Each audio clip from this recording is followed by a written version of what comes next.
CR101radio.com, podcasts, and more.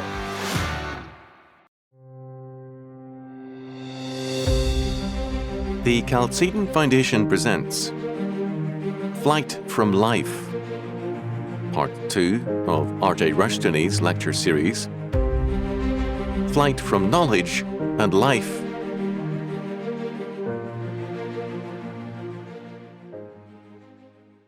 One of the dominant aspects of modern life is escapism.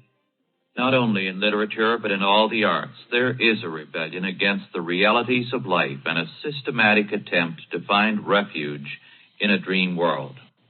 A prominent area of escape for the past century has been the academic world, the university in particular.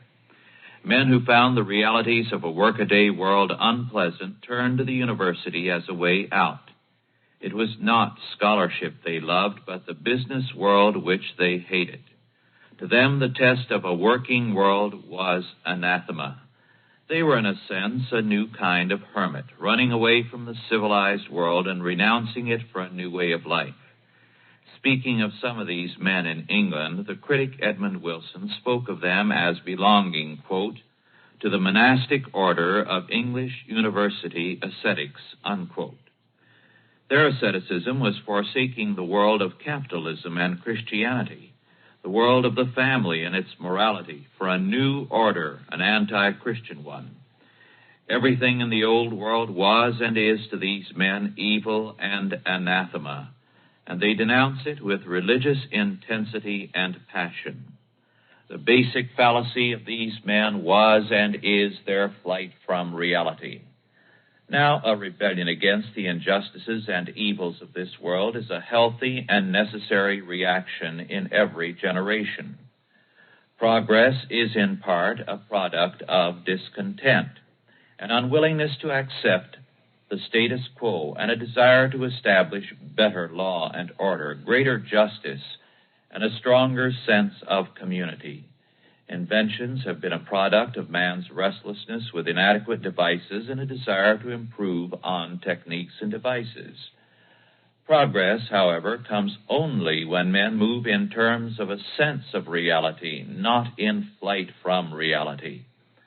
To cite a commonplace illustration, two brothers from a particularly underprivileged home both sought to escape it. One sought refuge in liquor first and later in narcotics. The other studied at night until he was able to qualify for a responsible and well-paying position. But history has periodically seen men in full rebellion against reality and in flight from it. They seek to conform life and reality to their dream world, to impossibilities which seem wonderful in imagination but produce horror and destruction when forced onto reality. For a man of 75 to dream of being 21 again is foolish enough, but to attempt to play the part of a young man of 21 is insanity. It is a flight from both reality and life, because life can only be lived in terms of reality. The university is still a major form of escapism. The perpetual student who is unwilling to grow up and leave the university is a common fact today. Most universities are crowded with non-students or unweaned students who cling to the school because they are unwilling to face the hated adult world of work and responsibility. Politics, however, has become an even more important form of escapism. The political escapist hates reality, and he plans to abolish reality by means of political action. Basic to the biblical faith is individual responsibility. Man is a sinner accountable to God, redeemable only by Jesus Christ, and the focal point of social change must be the heart of man. But because man is a sinner, he is unwilling to accept responsibility for his sin, nor is he ready to blame himself for his failures. Instead, his basic presupposition is that all is well with him and all is wrong with the world. Therefore, his every answer to his problems is to change the world, not himself. For Karl Marx, this meant revolution. Marx had a religious belief in the power of revolution to create a paradise on earth. The result of the destruction of the old order would be the birth of a new order. This faith was plainly stated by the Marxists in Russia at the Second Congress of the party, August 1903. It was actually believed that the revolution would abolish exploitation and class divisions. In actuality, it increased them. This 1903 manifesto is one of the four great communist manifestos. Some of the things this manifesto called for are of interest. Thus, it called for local self-government on a wide scale, home rule for all localities where the population is of a special composition and characterized by special conditions of life. It also demanded, quote, inviolability of person and dwelling, unlimited freedom of religion, speech, press, assembly, strikes, and unions, freedom of movement and occupation, unquote. Of course, the very opposite of this is the rule in all Marxist countries. But this is not all. The manifesto called for, quote, an 8-hour workday for all hired labor, and also for the complete prohibition of overtime work and prohibition of night work from 9 p.m. to 6 a.m. in all branches of national economy, with the exception of those in which this is absolutely necessary because of technical considerations approved by labor organizations. Prohibition of the employment of children of school age. Prohibition of women's labor in all branches of industry injurious to women's health, unquote. The manifesto cited the need for a complete socialist overturn as the only way for abolishing all poverty and all exploitation. The necessary condition for this social revolution, they said, is the dictatorship of the proletariat. The revolution, according to the manifesto, would bring about a transition from barbarism to a democratic republic whose constitution would guarantee liberty. The reality, of course, is that the revolution which the Marxists of 1903 brought about in 1917 in Russia not only did not bring about the glorious new world they dreamed of, but created a tyranny which executed virtually every surviving framer of the 1903 manifesto. Instead of a glorious liberty, the result was a brutal reign of terror, one which continues to this day. The root cause of the failure of the Marxist dream is that it represents a flight from reality. Marxism denies the biblical doctrine of original sin.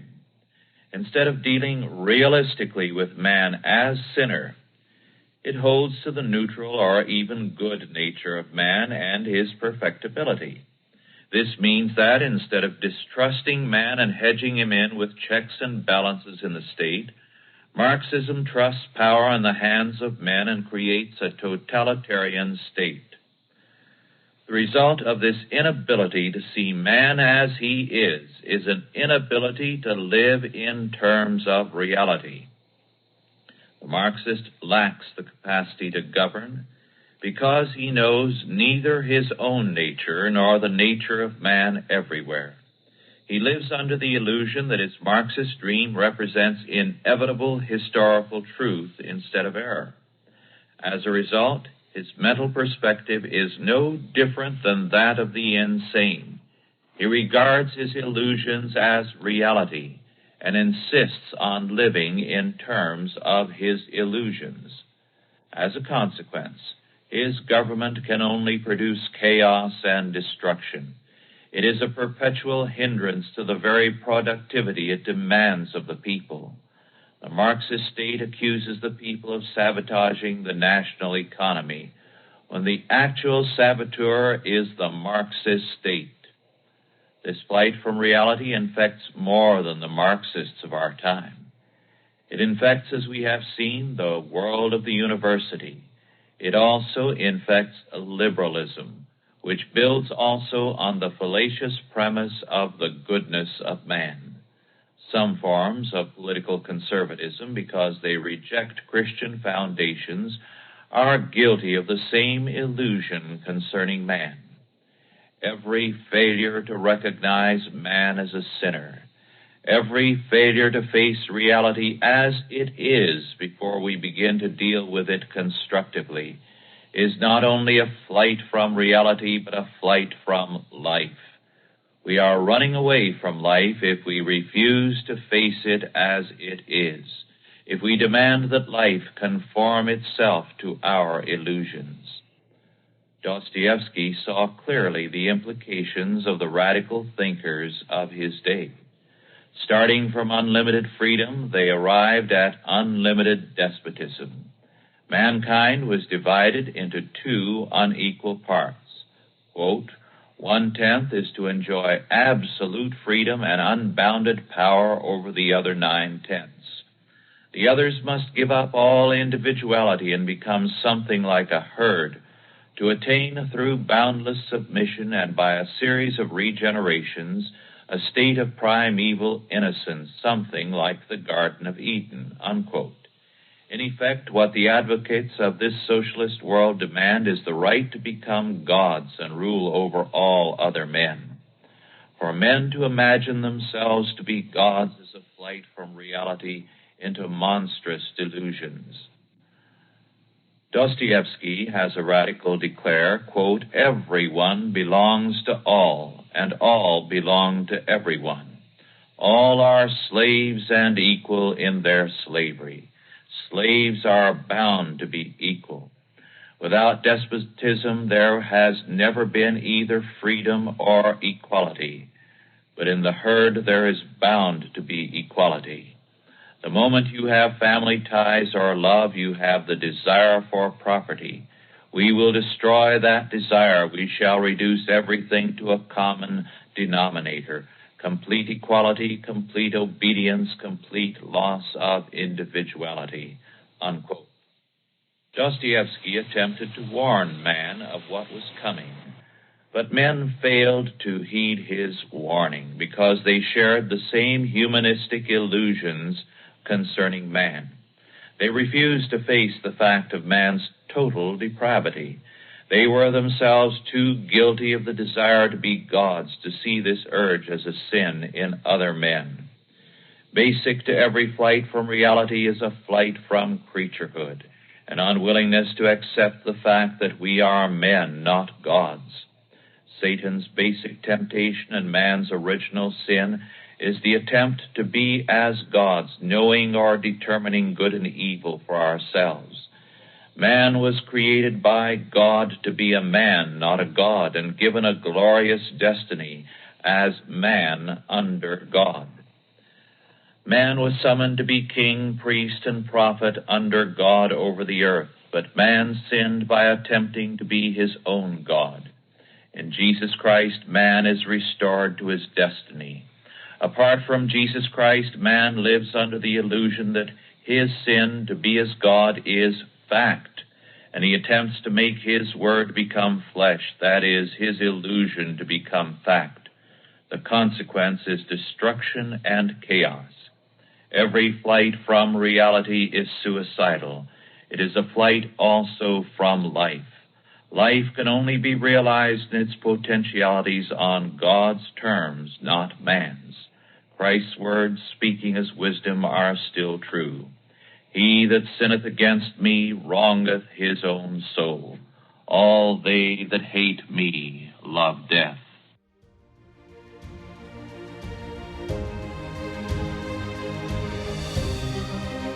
This has been a Chalcedon Foundation production, produced by Grace Community School and Nicene Covenant Church.